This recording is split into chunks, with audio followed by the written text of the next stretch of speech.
Iran में दिसंबर के अंत से शुरू हुए प्रोटेस्ट अब शांत पड़ गए हैं। ईरान के पुलिस प्रमुख ने दंगाइयों को 3 दिन में आत्मसमर्पण करने का अल्टीमेटम दिया है। सरकार ने आर्थिक समस्याओं के समाधान का वादा किया है, लेकिन मानवाधिकार समूह ने प्रदर्शनकारियों की मौतों की संख्या बढ़ने की चेतावनी दी है। बीते साल दिसंबर के अंत में शुरू हुए प्रोटेस्ट ने ईरान को हिलाकर रख दिया था। अब ये प्रोटेस्ट लगभग शांत हो गए हैं और खामेनेई शासन ने दंगाइयों पर कार्रवाई शुरू कर दी है। ईरान के शीर्ष पुलिस अधिकारी ने सोमवार को उन प्रदर्शनकारियों को अल्टीमेटम जारी किया जिन्हें अधिकारी दंगाई बता रहे हैं। शीर्ष पुलिस अधिकारी ने कहा कि ऐसे प्रदर्शनकारियों को 3 दिनों के भीतर सरेंडर करना होगा, नहीं तो उनके खिलाफ सख्त कार्रवाई की जाएगी। हालांकि ईरान की सरकार ने उन आर्थिक कठिनाइयों से निपटने का भी वादा किया है जिनकी वजह से ये प्रदर्शन भड़के। मानवाधिकार समूह का कहना है कि इन प्रोटेस्ट को कुचलने के लिए की गई कार्रवाई में हजारों लोग मारे गए हैं।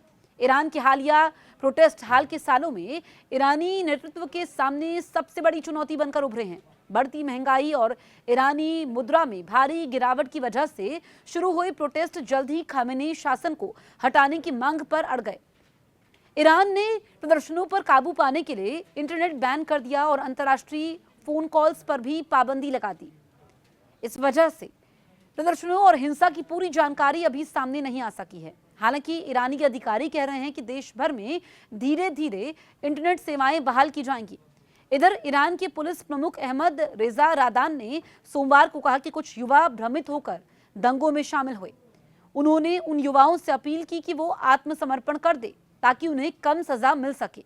उन्होंने ईरान की सरकारी टीवी से कहा कि जो लोग अनजाने में दंगों में शामिल हो गए उन्हें दुश्मन सैनिक नहीं बल्कि भ्रमित व्यक्ति माना जाएगा और उनके साथ नरमी बरती जाएगी।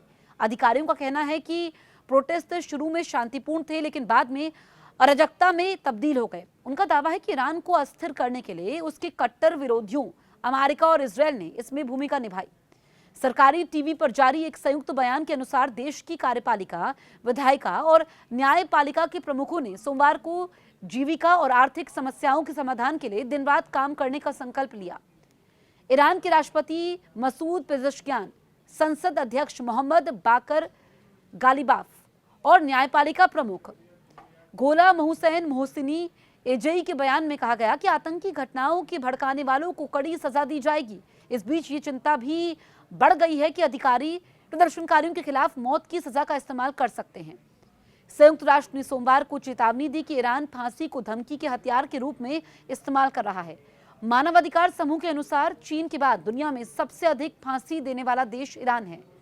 संयुक्त राष्ट्र के मानवाधिकार प्रमुख वोल्कर टर्क ने एक बयान में कहा कि पिछले साल ईरान में कथित तौर पर 1500 लोगों को फांसी दी गई। ईरान की तस्नीम समाचार एजेंसी के हवाले से सुरक्षा अधिकारियों ने कहा कि प्रोटेस्ट से जुड़े मामलों में अब तक करीब 3000 लोगों को गिरफ्तार किया गया है। हालांकि मानवाधिकार समूह का कहना है कि यह संख्या 20,000 तक हो सकती है।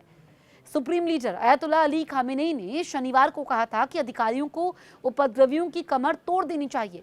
ईरान में पिछले 11 दिनों से इंटरनेट बंद है। इस वजह से दुनिया के सामने ईरान की सही तस्वीर नहीं आ पा रही है। ईरान ह्यूमन राइट्स नामक एनजीओ का कहना है कि सुरक्षा बलों ने उससे 3428 प्रदर्शनकारियों की मौत की पुष्टि की है। चेतावनी दी है कि वास्तविक संख्या इससे कहीं अधिक हो सकती है।